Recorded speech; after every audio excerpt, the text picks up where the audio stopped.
Back on the 56 Nomad, and now it's time to create the little lines to make this side look like this side. And yes, we're going full hack today. If you look along this line right here, it's uneven. And we don't have any moldings. We don't know if all that's going to be covered, so what I'm going to do is put some filler in there and get a block and with 40 grit and make that all straight. We don't have glass either, so it's not my fault if it won't fit. And because it's upside down, if I put in that good 3M filler that we use, it's going to sag all over the place. So I made a little puke mix of filler and green kitty hair, and it looks like that, and that's going to hang nice. Can't go full hack without the file. Where's Ned when you need him?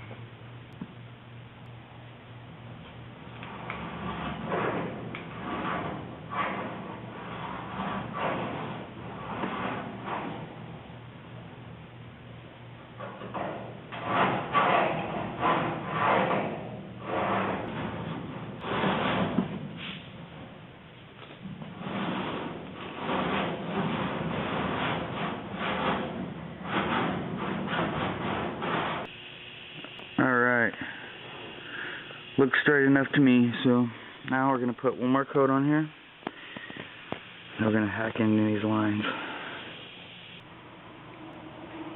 So I got it all masked up for our body lines. What I'm going to do is take that tool right there and slowly grind out the filler, and I'm going to test it out on this one first to see how it goes.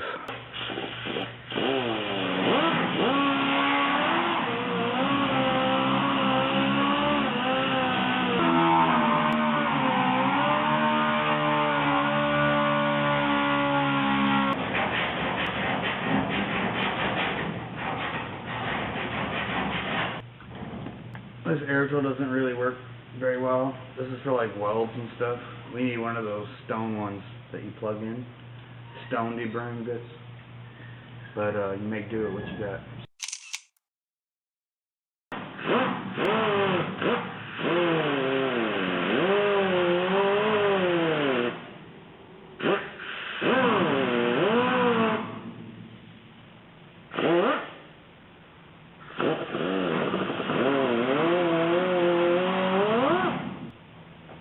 Do the very edge, go like that, makes a nice round edge.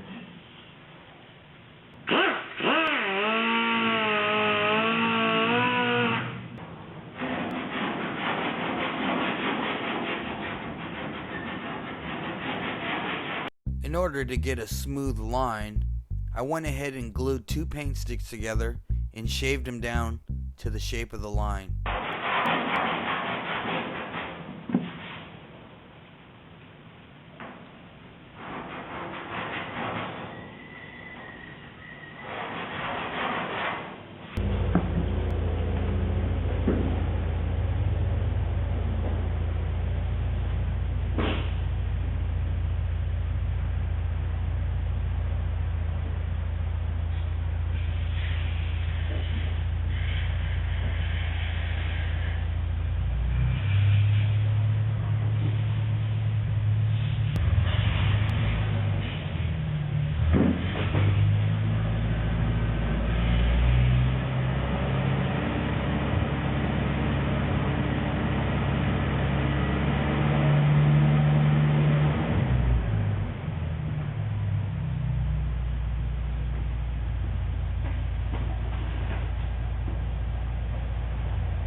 Bondo board before the filler dries.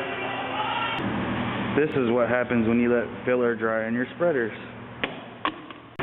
This is what happens when you give bodymen a table to mix Bondo on. And this is what happens when you give them plastic honey.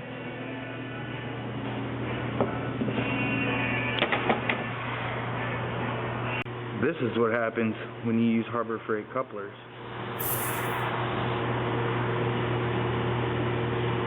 This is what happens when you're a body tech.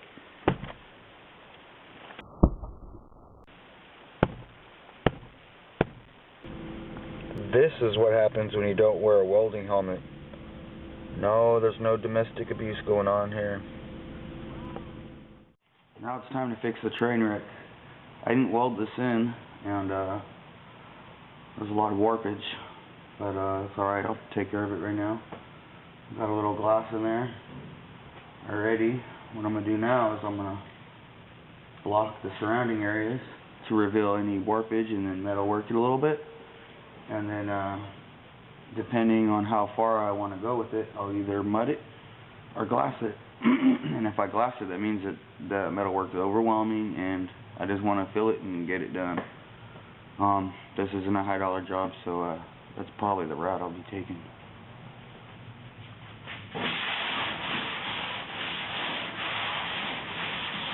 No, this isn't the surface of the moon. So, you see right here, this is called a brow. Secondary damage. It's when you get a dent like this, it reacts like a wave and creates a high spot. And that's your high spot. So now, I know how to address this metalwork.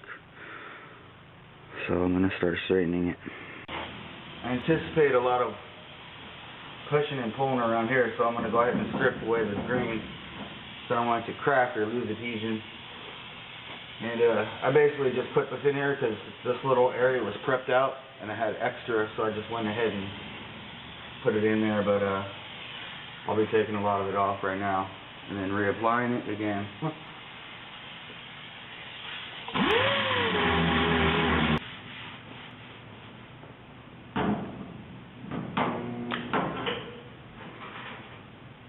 Obviously the shiny parts are your high spots. So I'm going around giving it a hand fill, determining what could stay and what needs to be fixed.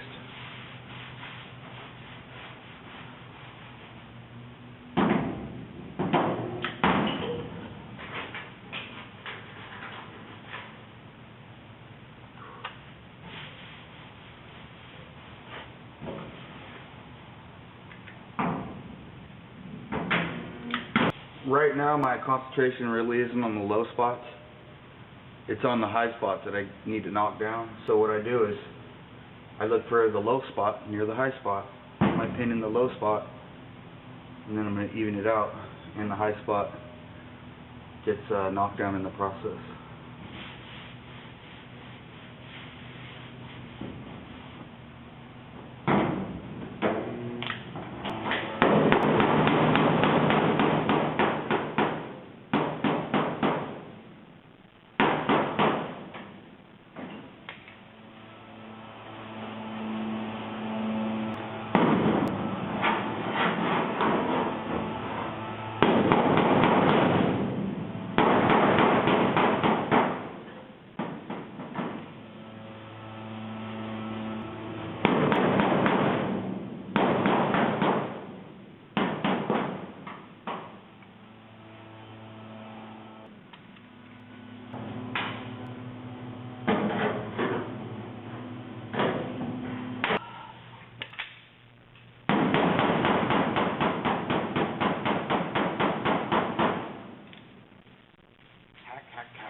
I think I hacked this thing enough.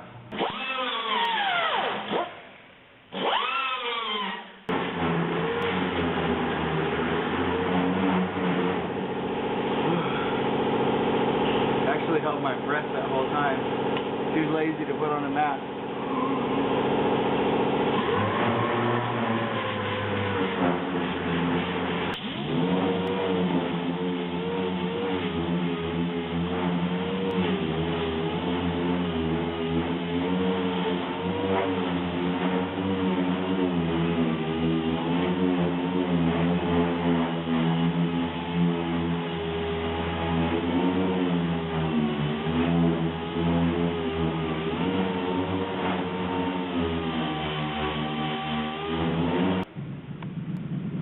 to fix this oil can because when I start blocking the filler work and primer, I don't want to have to worry about babying it. So I'm going to go ahead and shrink that down. But I also see a situation right here. This edge is more rounder than the original. I don't have dolly access to that, so what I'm going to do is I'm going to stick a spoon right here and hammer it down. Stick a spoon on this side and hammer it down.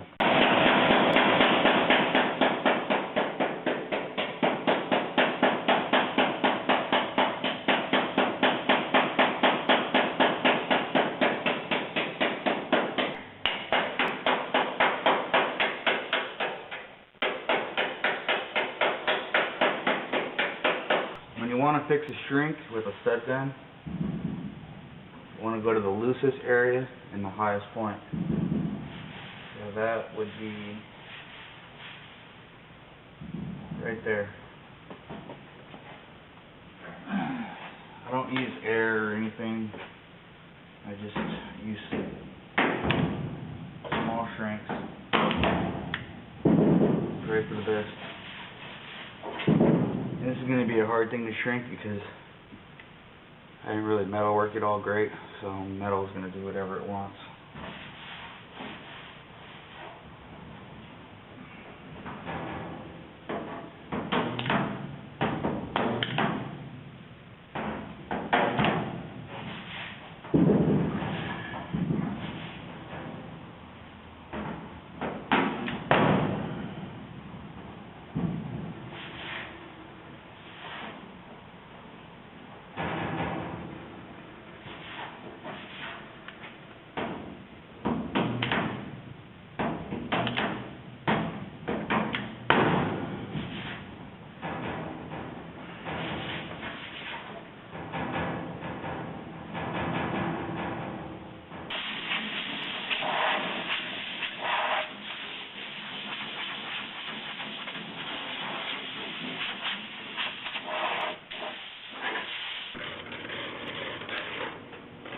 Having second thoughts, going to green at the moment. I'm going to go ahead and find my lowest spot and pull it up just a tad more. This thing's a mess. I'm going to go down there too, where my thumb is, right around there.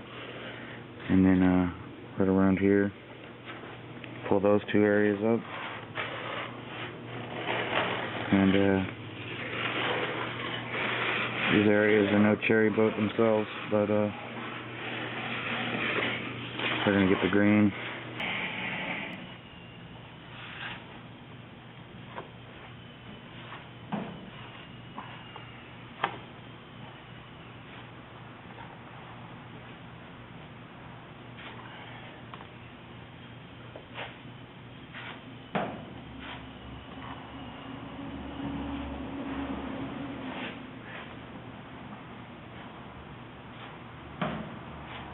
If anybody asks, I'm just filling the weld seams. I'm not icing a cake or anything.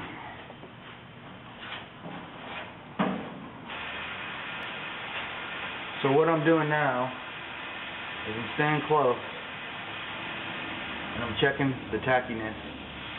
So I don't want it to be too cured because then it'll be unmanageable and hard to sand and all that. And I don't want it too soft because as soon as I put this file on it, it'll lift off the metal. So every minute I'll put my hand on it and check for tackiness. Also, the shrinkage, the majority of the shrinkage that occurred is along the weld seam, and it goes from down to up to down. In other words, if I have my file situated this way, it'll help true this up more than it would than if I had the file going this way. If I have the file going this way, it's just going to ride into that dip and not really flatten it out. So I'm going to try to do some filing like this, and that will make it easier when I put on the filler, because I'll be doing some of the work in fiberglass.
situation going on here is I spot filled this because the quarter is bowed out.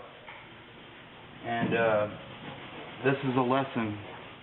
When you're welding a quarter panel on or anything out in the open flats, take your time welding because you're just kicking the can down the road. On that 69 Camaro right there, I welded on that quarter and had a seam all the way across it. It only took me 2 coats of filler. This thing, I spotted this thing 3 times already. I should already be done. And look, there's still a high spot right there. This is why proper metalwork and taking your time welding is very important. I'm just going to leave it there because this isn't a high-paying job. But it pays enough to take your time welding. Always.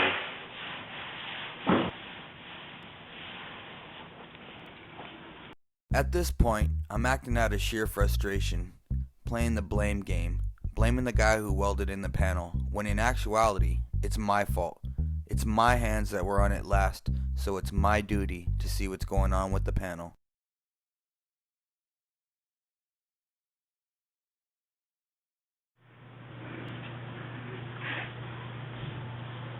So it's pretty straight. It's pretty straight right here. There's still a bow right here, but a molding's going there, so not a big deal.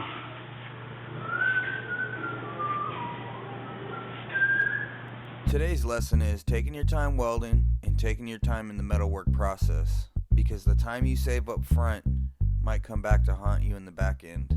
Also, don't throw anyone under the bus because you're doing his work and you don't like the way he's welding or this or that. Just do it and don't announce it. Nothing worse than making yourself look like a jackass.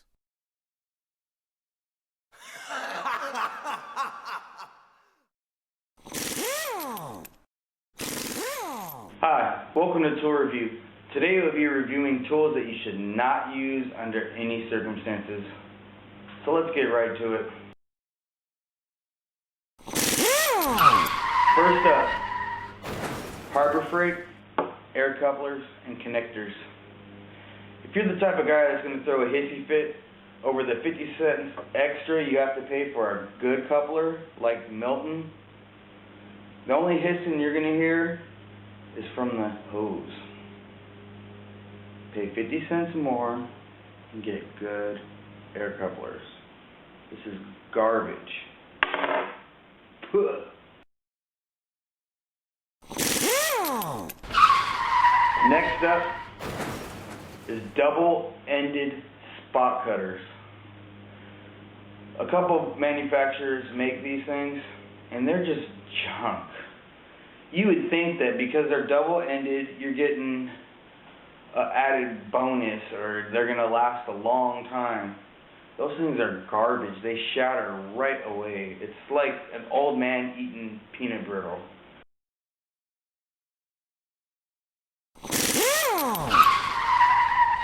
Next up, Harbor Freight die grinder roll-off arbors.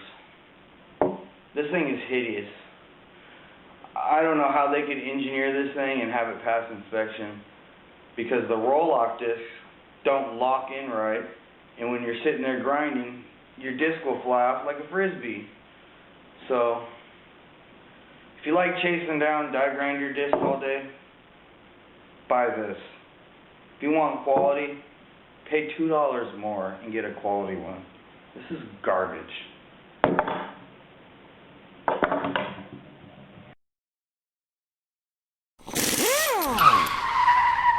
Last but not least, Harbor Freight mini air saw. I'm actually trying to find an alternative use for this thing, but I can't. It's just garbage. Maybe I could floss my teeth with it. Next up is extremely cheap clip tools. A lot of manufacturers make this same style design, and I don't know why. Have you ever seen a clip that looked like that? I mean, come on. If you're going to spend a couple minutes trying to get a clip off, because it will take a couple minutes with this clip tool, you're going to ruin it. You're going to gnaw it to death. Just get a good snap-on clip tool or something like a snap-on clip tool, and stay clear of these kind of clip tools that look like this. I don't know who designed them, but they're drunk. And that's it for tool review. Thanks for watching.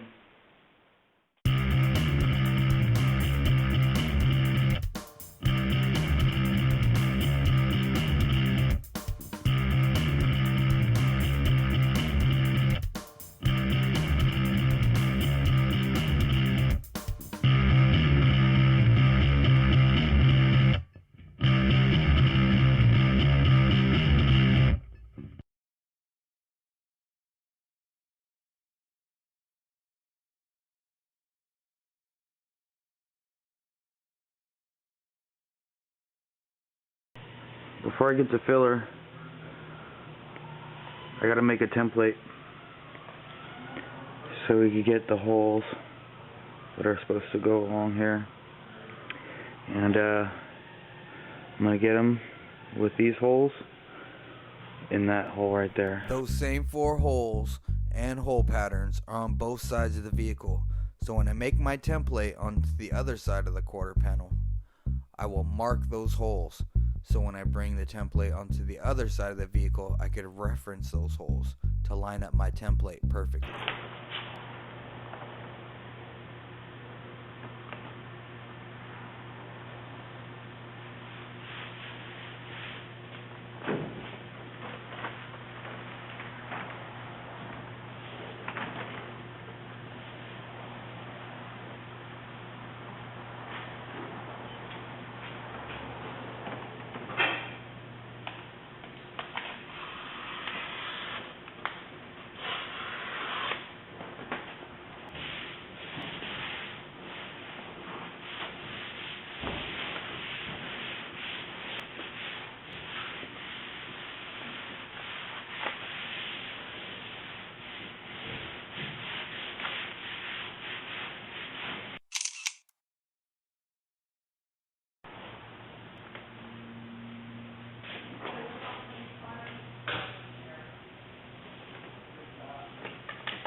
Well, if we're liking it, we should probably get 2. You know, we'll get 1 right now, but I'm telling you, 2 days.